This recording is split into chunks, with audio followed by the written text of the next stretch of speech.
औज़ुबिल्लाहिमिनश्शैतानिर्रजीम बिस्मिल्लाहिर्रहमानिर्रहीम। कभी ए हकीकत मुंतज़र, कभी नज़र आ लबासे मजाज़ में, कि हज़ारों सजदे तड़प रहे हैं मेरी जबीन नियाज़ में। तू बचा बचा के न रख इसे, तेरा आईना है वो आईना, कि शिकस्ता हो तो अज़ीज़ तर नगाह आईना साज़ में। कि आप जानते हैं कि हमारी HVAC रेफ्रिजरेशन की एक क्लास चल रही है, जिसमें हमने पिछले पढ़ते आ रहे हमारा पहला चैप्टर था रेफ्रिजरेशन। कि रेफ्रिजरेशन क्या चीज़ है, वो इल्म या साइंस जिसकी मदद से किसी जगह का में मसनूई ठंडक पैदा कर दी जाए या वहाँ की हरारत को जज़ब कर लिया जाए, उसे रेफ्रिजरेशन कहा जाता है। इसके चार बड़े हिस्से हैं। मिसाल के तौर पे घरेलू रेफ्रिजरेशन और चीज़ है, कमर्शियल रेफ्रिजरेशन और चीज़ है, ट्रांसपोर्टेशन जो है वो और चीज़ है, और जो सनती रेफ्रिजरेशन है वो और चीज़ है। जिसे सारी चीज़ें हम तफसील से पढ़ चुके हैं, हमारी पिछली वीडियो में आप देख सकते हैं।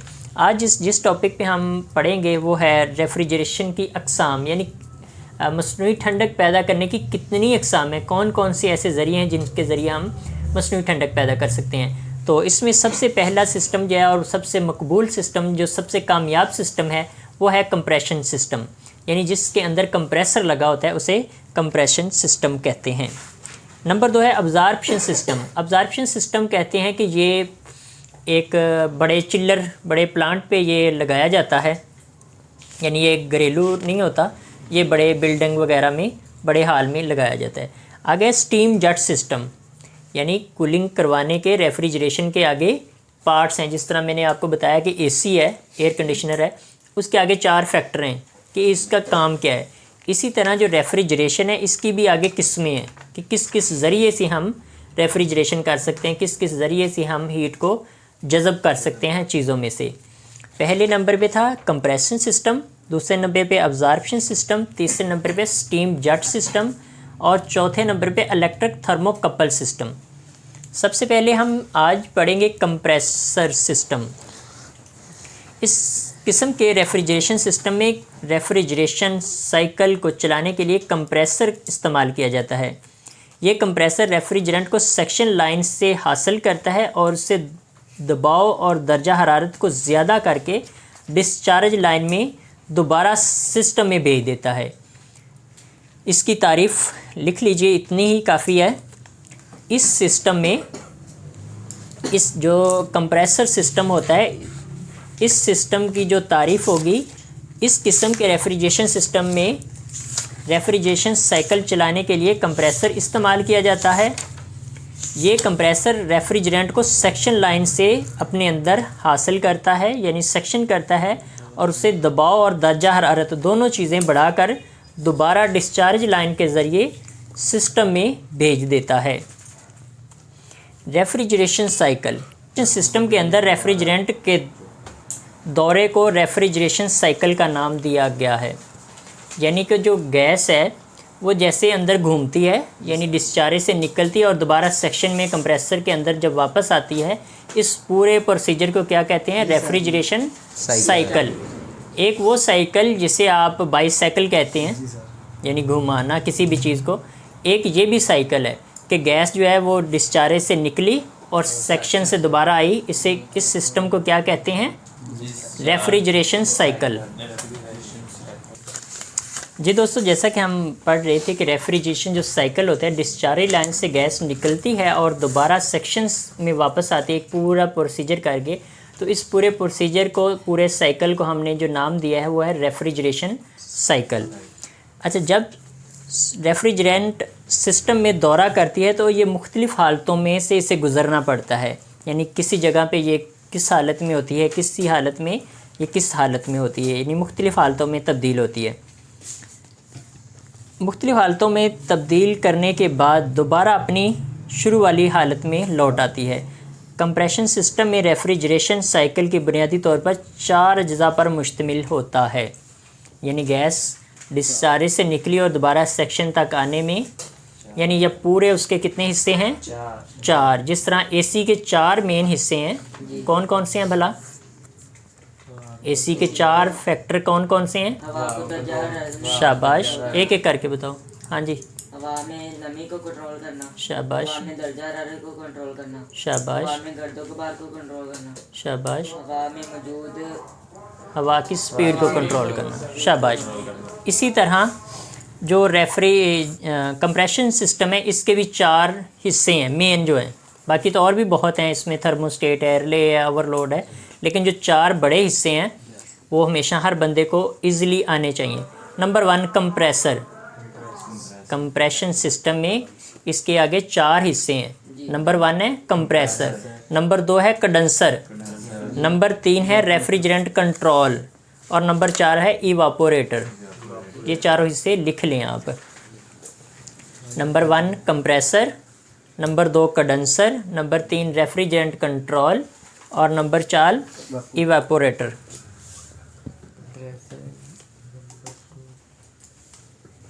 कंप्रेसर जो है ये रेफ्रिजरेशन साइकिल का सबसे पहला और बड़ा ही अहम हिस्सा होता है।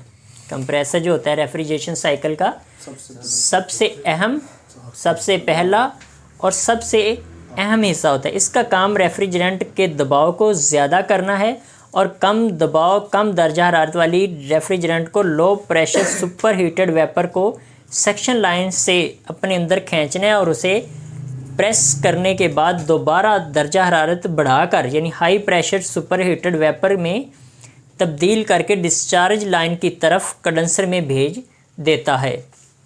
बात की समझ लगी? यानी कंप्रेसर का जो काम है ये बहुत ही अहम हिस्सा है फ्रिज में, ये इसी में किसी भी कंप्रेसर सिस्टम में।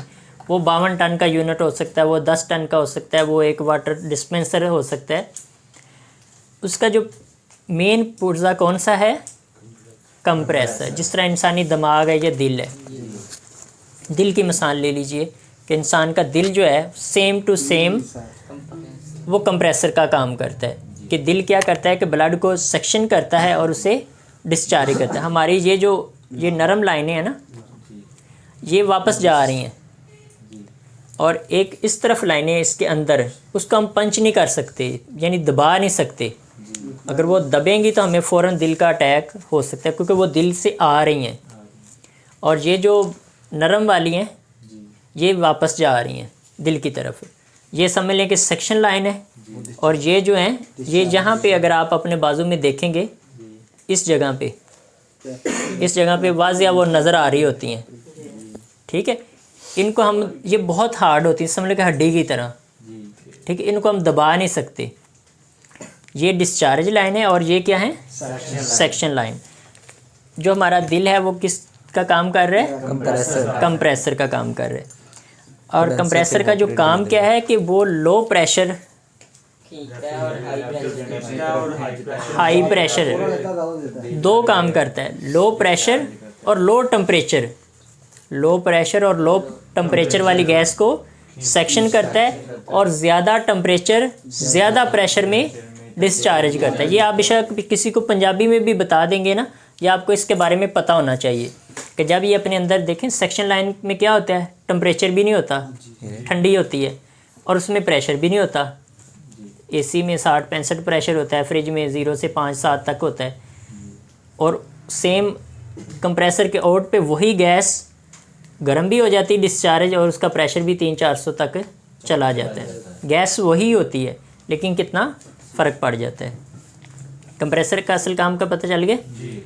अच्छा, आगे आ गया जी कंडेंसर। कंडेंसर रेफ्रिजरेशन साइकिल का दूसरा अहम हिस्सा है। अच्छा, ये जो 4 हिस्से मैंने बताया ना, ये चारों ही अहम हैं। इसमें हम ये नहीं कर सकते कि हम रेफ्रिजरेंट कंट्रोल को निकाल दें या इवापोरेटर को निकाल दें या कंप्रेसर को निकाल दें, ऐसा पॉसिबल नहीं है, ठीक है। ये चारों हिस्से बहुत ही अहम है, यानी 4 हिस्सों पे मुश्तमिल है। जैसे तरक्की जो इंसान ने की उसके भी 4 हिस्से हैं। को बता सकता है बच्चा कौन कौन से हैं? तरक्की, इंसानी तरक्की का राज 4 हिस्सों पे है। 4 पिलर हैं। समझ लें कि कोई भी बिल्डिंग बनती है ना, जैसा गाड़ी के 4 टायर हैं, एक टायर भी पंचर हो जाए तो क्या गाड़ी चलेगी? Science, physics, chemistry. No. Number 1 जी अलियान, आप बताओ। भूल गए? चलें लिख लो आप। नंबर 1, क्योंकि सवालों से ही सवाल मेरे जहन में आता है और मेरा फ़र्ज़ बनता है कि आपको बताऊँ। सबसे पहला जो तरक्की शुरू हुई और टायर से हुई, किससे शुरू हुई है? टायर। ये जो गाड़ी का टायर है, साइकिल, कोई भी दुनिया में जो टायर है ना किसी भी किस्म का, जो तरक्की शुरू हुई है, सबसे पहला नुक्ता क्या है? टायर है। दूसरे नंबर पे है रियाजी का ज़ीरो। क्या है? रियाजी का ज़ीरो। तीसरे नंबर पे है मैग्नेट, मकनातीस। जो है हमारा जो एसी चल रहा है या कंप्रेसर चल रहा है, इसके अंदर भी क्या पैदा हो रहा है? मैग्नेट पैदा हो रहा है। और चौथे नंबर पे वैक्यूम। क्या है? हमारे जो ऊपर खला में सियारे वगैरह चल रहे हैं, या हमारे जो जहाज़ हैं, जहाज़ कैसे आगे की तरफ जाता है भला? वो वैक्यूम करता है हवा को, उसमें कोई ऐसी सेंस नहीं है, वो वैक्यूम करता है और ख़ुद आगे जाना शुरू कर जाता है। ठीक है। कभी आप जो हमारा ये जो पंखा होता है, ब्रैकेट फ़ैन, इसके नीचे टायर लगा दे, उसको चलाएं तो वो पीछे की तरफ भागना शुरू कर देगा। इसी तरह जो जहाज़ है वो वैक्यूम के ज़रिए ही आगे, उसके इंजन क्या करते हैं? वैक्यूम करते हैं हवा को, आगे से वैक्यूम करते हैं और ख़ुद वो आगे भागना शुरू कर देते हैं। हवा आगे आगे चलती है, इसी कानून के तहत वो काम करते हैं। 4 सिस्टम लिख लिए हैं आपने? रियाजी का ज़ीरो, मैग्नेट, टायर और वैक्यूम। अच्छा, ये थे तरक्की के राज। पहले वो 4 चीज़ें जो इंसान के पास आई हैं, उसने इन्हीं से ही काम लेके तरक्की स्टार्ट की और आज कहाँ से कहाँ पहुँच गया। अच्छा, दूसरा हम पढ़ रहे थे कंप्रेसर सिस्टम के बारे में। दूसरा अहम हिस्सा है कंडेंसर। रेफ्रिजरेशन साइकिल का दूसरा अहम हिस्सा है, ये हमेशा कंप्रेसर के बाद लगाया जाता है। इसका काम कंप्रेसर से निकलने वाली ज़्यादा दबाव, ज़्यादा दर्जा हरारत वाली रेफ्रिजरेंट को ठंडा करना और उसे माया हालत में तब्दील करना है। दोबारा सुन लीजिए, कंडेंसर जो है ये रेफ्रिजरेशन सिस्टम का दूसरा अहम हिस्सा है। कितना है? और ये हमेशा कंप्रेसर के बाद लगाया जाता है। ये नहीं कि हम एंड पे लगा दें या शुरू में लगा दें, इसको दूसरे नंबर पे लगाएंगे कंप्रेसर के बाद। और इसका काम ये है कि ये ज़्यादा दबाव, ज़्यादा दर्जा हरारत वाली गैस रेफ्रिजरेंट को अपने अंदर सेक्शन लेके आता है और उससे ठंडा करता है।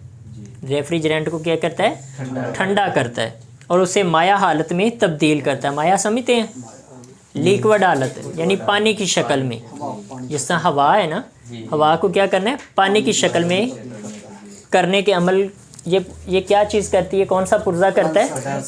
कंडेंसर। यानी हवा को पानी की शक्ल में तब्दील करने वाले सिस्टम पुर्जे का क्या नाम है? कंडेंसर। शाबाश। कंडेंसर के ऊपर पानी या हवा फेंकी जाती है। अच्छा, कंडेंसर में रेफ्रिजरेंट को ठंडा करने के लिए कंडेंसर के ऊपर पानी या हवा फेंकी जाती है, जिसकी वजह से रेफ्रिजरेंट ठंडी होकर माया हालत में तब्दील हो जाती है, मगर इसके दबाव में फ़र्क नहीं पड़ता। ये अहम बात है। क्या है? यानी इसका प्रेशर कम नहीं होता। जितना प्रेशर डिस्चार्ज पे है उतना ही कंडेंसर के लास्ट पॉइंट पे होगा, जहाँ पे हमारी रेफ्रिजरेंट कंट्रोल लगनी है। अगर इधर 500 है तो उधर भी 500 ही होगा, लेकिन वहाँ पे उसकी हालत बदल जाएगी कि हवा से पानी की शक्ल में आ जाएगा। पानी ये ना हो जाएगी आप समझे कि उधर पानी आ जाए, यानी लिक्विड शक्ल में गैस की हालत बदल जाती है। कंडेंसर के बाद रेफ्रिजरेंट कंट्रोल लगाया जाता है। Refrigerant control means capillary tube, या उसमें एक्सपेंशन वाल्व भी आते हैं कि उसको स्प्रे करना। असल मकसद है रेफ्रिजरेंट को स्प्रे करना।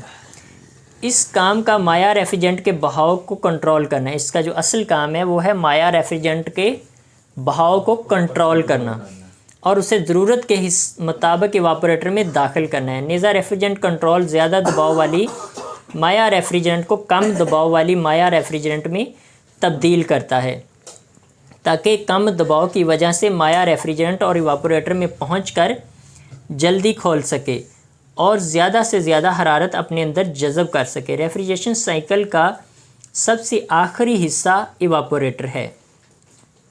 इसमें इवापोरेशन का अमल होता है। जब माया रेफ्रिजरेंट और इवापोरेटर में पहुंचती है तो दबाव कम होने की वजह से इवापोरेटर में खोलना शुरू हो जाती है और खोलते हुए यहाँ से हरारत को अपने अंदर जज़ब करके ख़ुद बुखारात में तब्दील हो जाती है, जिसकी वजह से इवापोरेटर में ठंडक पैदा होती है। बुखारात को कंप्रेसर दोबारा अपनी तरफ खींचता है और उन्हें प्रेस करने के बाद दोबारा दर्जा हरारत के साथ कंडेंसर में मुंतकिल कर देता है। इसी तरह रेफ्रिजरेशन साइकिल का काम मुकम्मल होता है हत्ता कि जिस जगह को ठंडक करना मकसूद होता है वो ठंडी हो जाती है।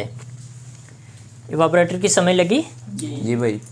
कि इसमें जब गैस जाती है, स्प्रे की जाती है, तो ये वहाँ की जो हीट है ना उसको गैस अपने अंदर जज़ब कर लेती है, क्योंकि लिक्विड हालत में होती है ना, तो वहाँ की जो हरारत होती है उसको अपने अंदर जज़ब कर लेती है और जज़ब करके दोबारा कंप्रेसर में आ जाती है। कंप्रेसर फिर उसकी ले जाता है कंडेंसर में, और कंडेंसर का फ़ैन जो होता है वो क्या करता है, उसकी हीट बाहर निकाल देता है, गैस की हीट। और कंडेंसर गर्म नहीं होता, क्या होती, गर्म होती है गैस। जिस तरह शुरू में हमने बताया कि गैस जो है वो मुख्तलिफ़ हालतों में तब्दील होती है पूरे साइकिल में, यानी कहीं पे वो लिक्विड बन रही है, कहीं पे बुखारात बन रही है, कहीं पे गैस की हालत में है, तो वो पूरी साइकिल में तब्दील होती रहती है।